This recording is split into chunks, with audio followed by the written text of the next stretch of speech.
नमस्कार विद्यार्थी मित्रांनो, स्वागत आहे तुमचं तुमच्या आमच्या आपल्या लाडक्या यूट्यूब चॅनलमध्ये, ज्याचं नाव आहे गरुड शेप क्लासेस मुरुड. विद्यार्थ्यांनो, आपण इयत्ता 5वी मधील नवोदयमधील स्वाध्याय प्रकरण पहिल्यामधील जो स्वाध्याय आहे, स्वाध्याय 1.1 आपण बघत आहोत. विद्यार्थ्यांनो, आता आपल्याला या प्रकरणामध्ये ज्या स्वाध्यायामध्ये जेवढे काही गणित आहेत त्याची स्पष्टीकरणासहित उत्तरं आपल्याला बघायची आहेत. व्हिडिओ स्किप न करता शेवटपर्यंत नक्कीच बघा आणि जर चॅनलवर नवीन असाल तर चॅनलला नक्की सबस्क्राईब करा, जेणेकरून तुम्हाला क्लासेसचे व्हिडिओ नोटिफिकेशन सर्वात अगोदर मिळत राहतील. बघा विद्यार्थ्यांनो, आज आपण प्रकरण 1 संख्या आणि संख्याज्ञान याच्याविषयी किंवा यामधील स्वाध्याय 1.1 बघत आहोत. यामधील जे पहिलं गणित आहे ते आहे की आपल्याला एक संख्या दिलेली आहे आणि ही संख्या पुढीलपैकी कोणती आहे. हे प्रकरण खूप सोपं आहे आणि यामधील उदाहरणं सुद्धा खूप सोपी आहेत. विद्यार्थ्यांनो, आता जी संख्या दिलेली आहे ती संख्या आपल्याला योग्य प्रमाणे वाचता येणं गरजेचं आहे आणि ते वाचता आल्यानंतर आपल्याला तोच अंकामध्ये दिलेली संख्या जी आहे ही आपण अक्षरामध्ये कशा पद्धतीने लिहिणार आहोत, हाच ऑप्शन आपल्याला या प्रकरणामध्ये या पहिल्या गणितामध्ये निवडायचा आहे. आता बघा, 7, 53, 3, 57 ही संख्या पुढीलपैकी कोणती, आणि त्यांनी ऑप्शन दिलेले आहेत. पहिलं ऑप्शन दिलेलं आहे 753, 357. विद्यार्थ्यांनो, या पद्धतीने तर आपण संख्या वाचू शकत नाहीत. 753 आणि 357 तर अशा पद्धतीचं कुठलंही वाचन नसतं, त्यामुळे ऑप्शन ए कॅन्सल होतो. बी ऑप्शन सांगितलेलं आहे 753,000, तर 753,000 आणि पुढे दिलेलं आहे 357. तर 753,357 हे म्हणजे सुरुवात जरी बरोबर झालेली असेल तर त्याच्यानंतर कोम्याच्या नंतर जी काही संख्या दिलेली आहे ती चुकीच्या पद्धतीने वाचली गेलेली आहे, त्यामुळे बी ऑप्शन सुद्धा कॅन्सल होतो. सी ऑप्शन आहे 753,357. तर हे एकदम करेक्ट आहे. 753,357 या पद्धतीनं या संख्येचं वाचन होणं गरजेचं आहे. तर डी ऑप्शन काय सांगितलं आहे 753,357, म्हणून डी ऑप्शन सुद्धा कॅन्सल होतो. तर प्रश्न क्रमांक 1चा आन्सर आहे विद्यार्थ्यांनो ऑप्शन पर्याय क्रमांक सी. तर त्यावेळेला तुम्हाला हा जो पर्याय आहे तो पूर्णपणे सर्कल करून घ्यायचा आहे, गोल करायचा आहे. आता मी तुम्हाला फक्त पहिला सर्कल गोल करून दाखवणार आहे, त्याच्यानंतर मी तुम्हाला फक्त टिक मार्क करून उत्तर सांगणार आहे, ते तुम्ही गोल करायचं आहे. गोल करण्याची प्रॅक्टिस विद्यार्थ्यांनो तुम्ही आत्तापासूनच ठेवा, म्हणजे जेणेकरून तुम्हाला परीक्षेमध्ये जाताना किंवा परीक्षेमध्ये गोल करत असताना अडचण येणार नाही. गोल करत असताना व्यवस्थितपणाने गोल करायचे आहेत, कुठल्याही प्रकारच्या मध्ये डॉट सोडायचे नाही आहेत किंवा वेगळ्या प्रकारे कुठलाही गोल करायचं नाही आहे, पूर्ण ते ब्लॅक व्हायला पाहिजे. दुसरा प्रश्न आहे 1, 4, 6, 8 आणि 9 हे अंक प्रत्येकी एकदाच वापरून त्यापासून बनलेली सर्वात मोठी 5 अंकी संख्या कोणती. आता जे अंक दिलेले आहेत ते अंक तुम्हाला एकदाच वापरायचे आहेत. त्यांचं 8 आहे की हे जे दिलेले अंक आहेत हे अंक तुम्हाला प्रत्येकी एकदाच वापरायचे आहेत आणि त्यापासून बनलेली सर्वात मोठी 5 अंकी संख्या. तर अशा वेळेला काय करायचं असतं, ज्या संख्या दिलेल्या आहेत, आता मोठी संख्या बनवायची आहे म्हणजे आपल्याला दिलेल्या संख्यामधून जी मोठी संख्या आहे त्याच संख्येपासून आपल्याला सुरुवात करायची आहे. आता जसं की बघा 1, 4, 6, 8 आणि 9 या दिलेल्या संख्यामध्ये सर्वात मोठा अंक कोणता आहे, 9 आहे, म्हणून तो आपण सुरुवातीला घेणार आहोत. 9च्या नंतरचा 9 पेक्षा लहान आणि या राहिलेल्या संख्यापेक्षा मोठ्या असलेला अंक कोणता आहे, 8 आहे, मग तो आपल्याला 2 नंबरला लिहायचा आहे. 8 पेक्षा लहान आणि राहिलेल्या संख्येपेक्षा मोठा असलेला अंक कोणता आहे, 6. नंतर काय येईल, 4 आणि नंतर काय येईल, 1, म्हणजे 98,641 असा ऑप्शन आपल्याला दिलेला आहे का. बघा, सुरुवातीचं 98,461 आहे, मग ही मोठी संख्या बनणार नाही. 98,641 हे बरोबर आहे ऑप्शन बी. तिसरी संख्या बनलेली आहे बघा 98,614, त्यामुळे सी पण कॅन्सल होतो. 98,416 डी सुद्धा कॅन्सल होतो. आपल्याला सर्वात मोठी दिलेले अंक एकदाच वापरून संख्या बनवायची आहे, जे आपल्याला ऑप्शन बी मध्ये मिळते 98,641, म्हणून 2चं ऑप्शन आहे पर्याय क्रमांक बी. त्याच्यानंतर तिसरा बघा, किमान 6 अंकी संख्या आणि कमाल 4 अंकी संख्या यामधील फरक किती आहे. आता किमान म्हणजे विद्यार्थ्यांनो ह्या शब्दांचं तुम्ही लक्षात ठेवायचं आहे. किमान म्हणजे लहान आणि कमाल म्हणजे मोठी. कायम लक्षात ठेवा हे दोन शब्द, किमान आणि कमाल, म्हणजे तुम्ही पुढे चालून कन्फ्यूज होणार नाहीत. आता काय सांगितले, किमान 6 अंकी संख्या. किमान म्हणजे कशी संख्या असणार आहे, ती लहान संख्या असणार आहे आणि ती किती आहे, 6 अंकी आहे विद्यार्थ्यांनो. मग 6 अंकी किमान संख्या म्हटल्यानंतर काय असणार आहे, कोणती असेल बरं ती? तर विद्यार्थ्यांनो सगळ्यात लहान अंक म्हटलं तर तो 1 आहे. मग आता 1च्या पुढे आपण 5 शून्य दिले, 5 शून्य दिले तर आपली किमान 6 अंकी सर्वात लहान संख्या तयार झालेली आहे. आता त्याच्यानंतर काय करायचं आहे आपल्याला, तर कमाल 4 अंकी संख्या, कमाल 4 अंकी संख्या आणि यामधील फरक काढायचा आहे.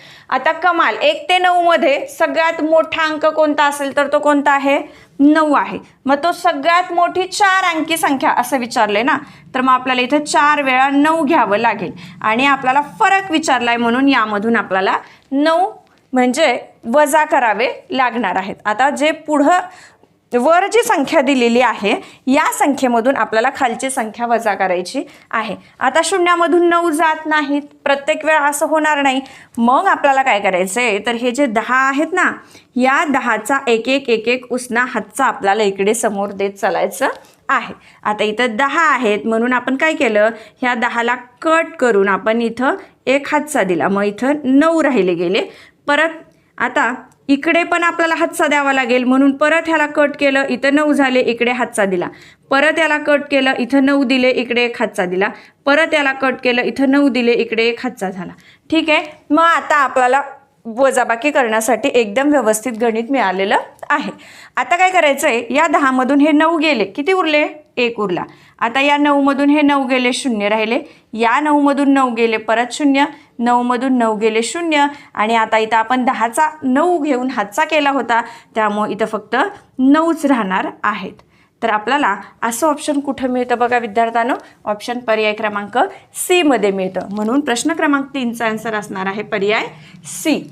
त्याच्यानंतर बघा विद्यार्थ्यांनो, चौथं उदाहरण काय आहे ते. चौथ्या उदाहरणामध्ये आपल्याला सांगितलेलं आहे बघा, दशमस्थानी 9 असलेली विविध अंकाचा वापर करून बनणारी किमान संख्या कोणती. आता दशमस्थानी 9 अंक असलेला, आता आपण विविध अंकाचा वापर सांगितलेला आहे म्हणून आपण कुठलेही अंक घेत बसायचं नाही. जर आपण तसं करत बसलो तर आपल्याला मग वेळ खूप कमी पडेल आणि आपण उगीचच काहीतरी वेगळं बनवत बसू. तर विद्यार्थ्यांनो जे ऑप्शन दिलेले आहेत ना, या ऑप्शनचाच विचार करायचा आहे आपल्याला. काय प्रश्न विचारलाय, 9 दशमस्थानी 9 असलेली म्हणजे एकक आणि दशक. आता इथं दशमस्थानी 9 आहे, इथं दशमस्थानी 9 आहे, म्हणजे प्रत्येक ऑप्शनमध्ये दशमस्थानी 9 बनलेलं आहे. आता विविध अंकाचा वापर करून बनणारी किमान, किमान म्हणजे मी तुम्हाला वरच सांगितलं होतं, किमान म्हणजे कशी संख्या असणार आहे, लहान संख्या असणार आहे. तर आता दशमस्थानी 9 तर प्रत्येक ऑप्शनला मिळालेलं आहे. मग आता या सगळ्यामध्ये आपल्याला सगळ्यात लहान असलेली संख्या कोणती आहे ती शोधायचं आहे. बघा सुरुवातीची संख्या आहे 1092. ठीक आहे, 1092 तर ही लहान संख्या आहे. ही 1292 आहे म्हणजे ही नसणार आहे, कारण 1092 पेक्षा ही संख्या 200 जास्त आहे. त्याच्यानंतर सी 2091 आहे आणि डी 2190 आहे. म्हणजे दिलेल्या ऑप्शननुसार जर आपण विचार केला तर ऑप्शन ए जे आहे 1092 ही सगळ्या ऑप्शनमध्ये सर्वात लहान संख्या आहे. म्हणून प्रश्न क्रमांक 4चा आन्सर असणार आहे ऑप्शन नंबर ए.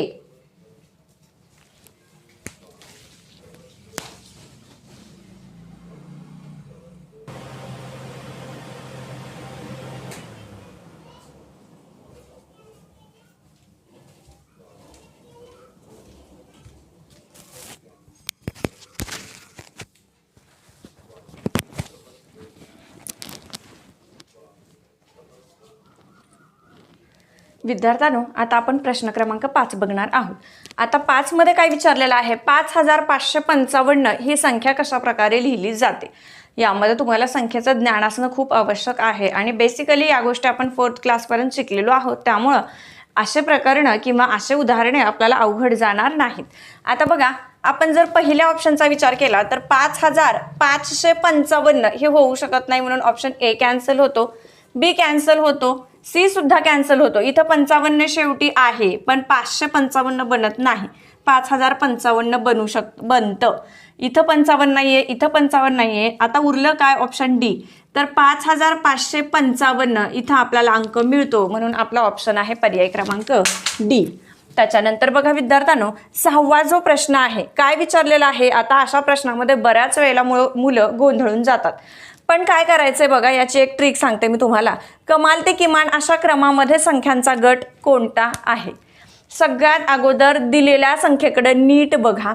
ते पाहिल्यानंतर तुमच्या काय लक्षात येतं, तर यामध्ये सगळ्यात मोठी असणारी संख्या कोणती आहे. तर बघा, आपण जर पहिलाच गट पाहिला तर 81,000, 16,000, 82,000 आणि 63,000. पहिल्याच गटामध्ये आपल्याला कळतं की 82,000 असल्याने सुरू होणारी जी संख्या आहे ती सर्वात मोठी संख्या आहे. 82,000च्या नंतरची संख्या कोणती असेल, तर 81,000. म्हणजे 82,000 1 नंबरला आहे, 81,000 2 नंबरला आहे, त्याच्यानंतर 63,000 येणार आहे 3 नंबरला, आणि शेवटी येणार आहे 4 नंबरला 16,000. तर 82,000ने सुरू होणारी संख्यांचा गट कुठं मिळतो आपल्याला. जर आपण ऑप्शन बी चा विचार केला तर 16,000 होतो, बी कॅन्सल झाला. सी चा विचार केला तर सी 81,000ने सुरुवात होतो. डी चा विचार केला तर आपल्याला बघा मिळू शकतं 82,000 सुरुवात झालेली आहे, 81,000 2 नंबर, 63,000 3 आणि 13,000ची 4. म्हणजे कमाल आणि किमान संख्येचा गट आपल्याला कुठं मिळतोय, ऑप्शन डी मध्ये मिळतो. म्हणजे आपलं याचं उत्तर असणार आहे ऑप्शन डी.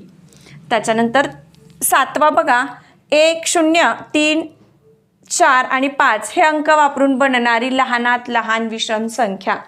आता सगळ्यात अगोदर बघायचं आहे की आपल्याला दिलेल्या ज्या संख्या आहेत या संख्यामध्ये समसंख्या विषम संख्या यांचा समावेश कितपत आलेला आहे, किंवा दिलेल्या संख्यामध्ये सर्व संख्या विषम आहेत का, किंवा समसंख्या आहेत का, किंवा दोन्ही मिक्स दिलेल्या आहेत का. मग अशा वेळेला आपल्याला विषम संख्या बनवायला सांगितलेली आहे, लहानात लहान विषम संख्या. आणि विद्यार्थ्यांनो, विषम संख्या बघत असताना आपण इकडून म्हणजे बघत असतो त्यावेळेला याच्या शेवटच्या स्थानावर पाहायचं आहे आपल्याला. ठीक आहे.